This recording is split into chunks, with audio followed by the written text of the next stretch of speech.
Good day, this is Maria Nicole Abadilla and I'm going to present my performance task in hydraulics, which is about the topic open channels. So this is the problem that I choose from the module in PowerPoint that they're given to us. So okay, first let's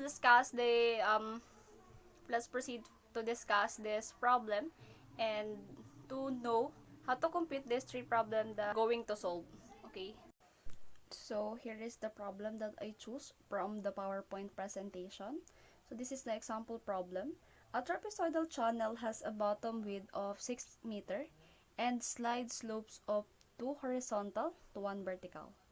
If the depth of flow is 1.2 meter and the flow is 20.40 meter cube per squared, so let's compute the first is the specific energy.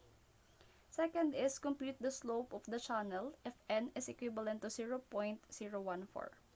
Then lastly was compute the average shearing stress at the boundary. So here is the figure. As you can see, it is a trapezoidal open channel. And here is the measurements or um, the given. You can see the given at the figure. So, okay, let's proceed to the given. The given is Q, which is the flow rate. It is 20.4 meter cube per squared. And then N, it is the slope of the channel. It is the surface roughness. It is based upon channel material and condition. So it is also given here. As you can see on the B, n is equivalent to 0.014. So, kinopy lang natin siya sa given. And the next was the area.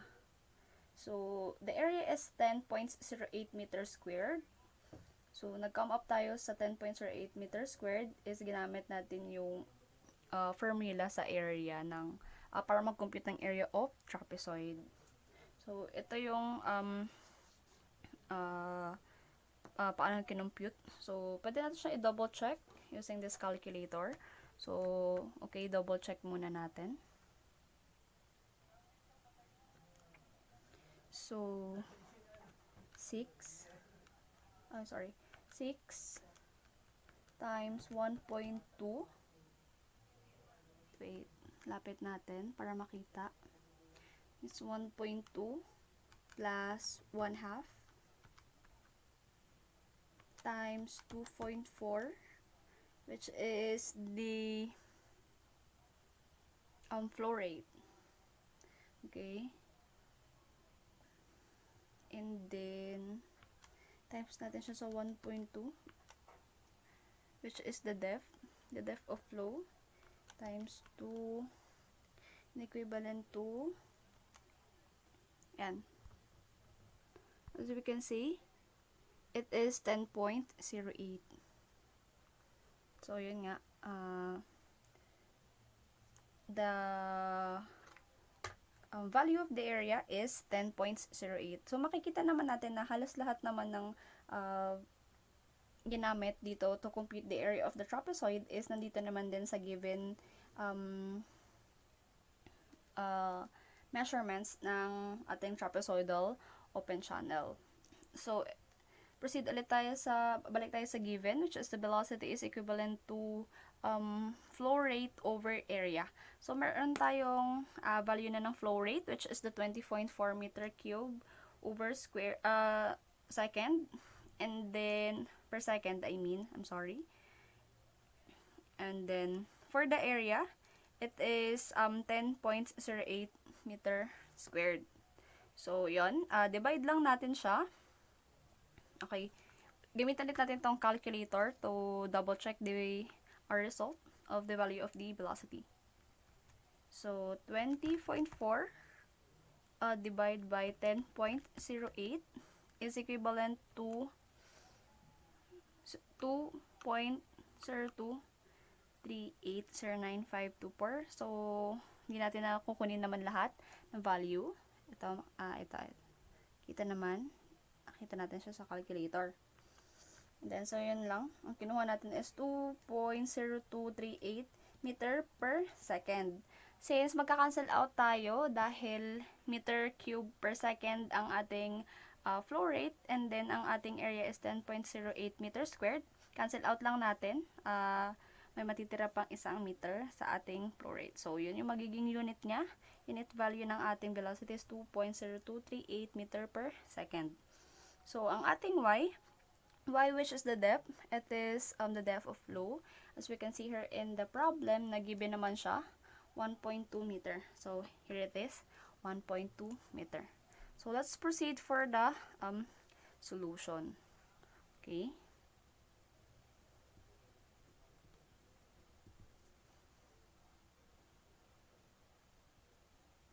Proceed tayo sa solution. So, first is we need to compute the specific energy.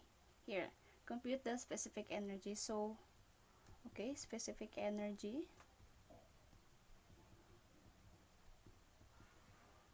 Specific energy. Wait lang, okay. Proceed tayo dito sa ating solution. So, ang ating specific energy, we have a formula for the specific energy, which is the H is equivalent to P squared over 2G plus D, which is the depth. So, okay, compute natin siya. Yung given natin is B squared plus D. Meron na naman tayong available naman yung ating B, which is here. As we can see here, it is 2.0238 meter per second. Lagyan natin lang siya. Gawin natin siyang squared. So, 2.0238 squared over 2. And then G is the gravity. So, we're going to use the SI units. The SI units of gravity is 9.81. 9.81 plus the depth, which is 1.2 meter. Here is the depth on the given. It is 1.2 meter. So, lagay lang natin siya dito sa ating solution, which is 1.2 meter.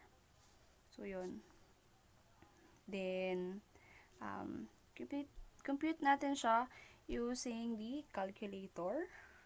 So, okay, again, here is the calculator. Compute natin siya. So, 2.0238 squared over 2 times 9.81, which is the gravity, plus the depth of flow, which is 1.2. So, it is equivalent to 1. Okay, here, wait lang. Medyo malabo ba? Ito. So, the result is 1.4087. Since ang katabi naman ng 8 is 7, pwede natin siyang i-round off. So, pwede siyang maging 1.409. So, okay. Gawin natin siya. Wait lang. Copy natin sa calculator, which is 1.409. So, it is the value of H. Ito. So, this is our specific energy. Specific energy. Okay. So, meron na tayong specific energy, which is nasolve na natin yung letter A. So, second is the slope of the channel of N is equivalent to 0.014. So yun. So, we're gonna use the Manning's formula, which is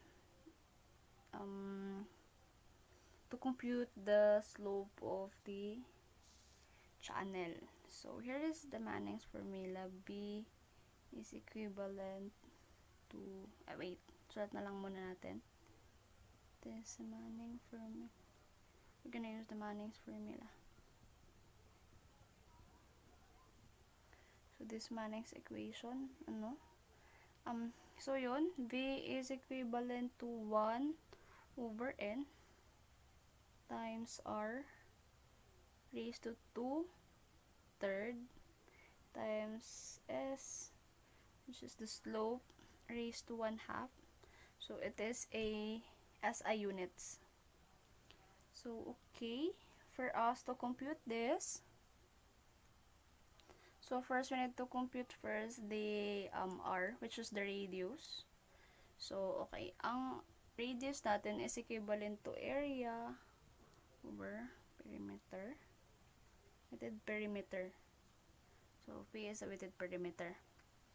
So our area is equivalent to 10.08 over weighted perimeter, which is 6 plus 2 times the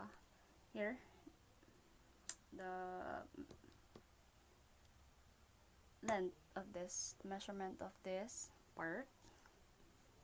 It is 2.683. So okay, compute lang natin siya ulit sa calculator to know the value of our radius.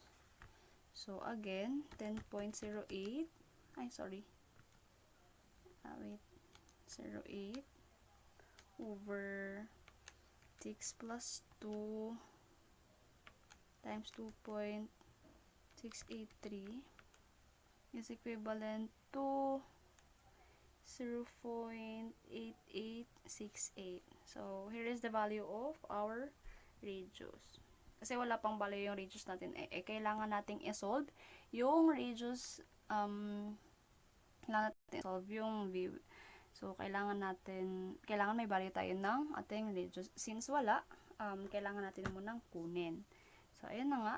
The value of our radius is 0.8868 meter. So, ayan. Dahil meron na tayong value ng r, let's proceed to our Manning's equation. It is the Manning formula. V is equivalent to 1 over n times r raised to 2/3 times slope raised to 1/2. So, yung value ng ating n is, meron na tayong value ng n kanina, which is the velocity. Ito ulit. Siya, sundan lang natin yung tawag dito, yung ating formula, yung pagkaka-arrange ng ating formula. So, unahin natin yung velocity, which is 2.0238, equivalent to 1 over n, which is Rn is equivalent to 0.014, times natin siya sa ating radius, which is a 0.8868 raised to 2/3 times the slope raised to 1/2. So, we need to use shift solve for this to know the value of our slope. So, okay, here again, I'll be using again the calculator to solve. So, yun, lapit lang natin dito para sundan natin yung pag-compute. So, first is the 2.0238 equals 1 over 0.014 times 0.8868 raised to 2/3. So, since yung slope yung ating hinahanap, x, siya yung gagawin nating x. Para makuha natin yung value niya mamaya. So, over 1/2 pa rin, since kailangan pa natin makuha yung kanyang, lagi pa natin kanyang exponent para makuha ang kanyang value. So, shift solve lang natin. Okay, medyo matagal kasi itong calculator nito. Okay, yun. So, the result is 9.4223017 times 10 raised to -4. So, since naka times 10 raised to -4 siya, magdadagdag tayo ng 0 sa unahan ng ating 9 to know, para malaman natin yung value ng ating slope. Para mawala din tong times 10 raised to -4 natin. So, mangyayari, nga tayo 0.000. So, as you can see, makikita natin na it is 4, 0. Since negative 4 yan. So, 1, 2, 3, 4. Lagyan natin yan dito. Kahit yung 9 point, yung ito na lang, nasa unahan na lang ang ating lalagay. So, 0.94. Wala na siyang decimal points since na meron na tayo dito sa unahan. So, it is the value of our slope.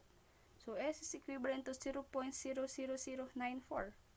So, ito na yung ating answer for number 2, which is the slope of the channel. So, yun na. So, proceed tayo sa ating letter C. So, ating letter C, which is compute the average shearing stress at the boundary.